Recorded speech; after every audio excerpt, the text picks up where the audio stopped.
จักไม่จำเป็นต้องทำสัญญาที่ตาก็เห็นหัวใจ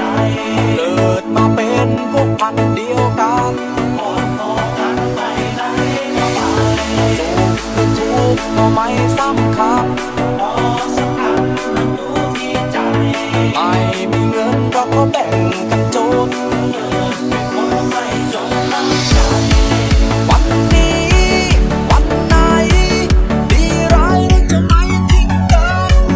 เมื่อไหนเมื่อนั้นทิ้งไม่ทิ้งกันและทิ้งใจ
ทีมงานสิงห์ทองไม่มีใครไม่รู้จัก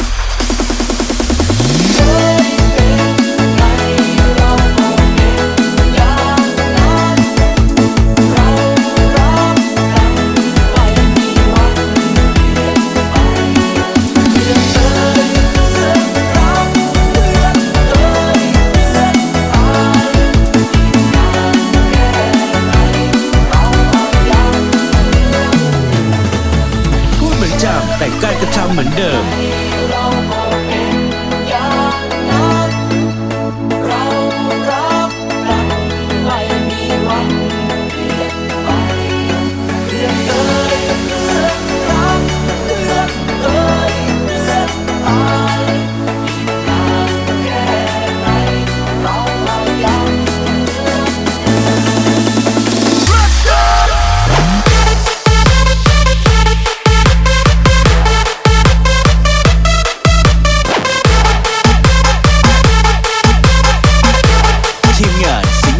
ไม่มีใครไม่รู้จัก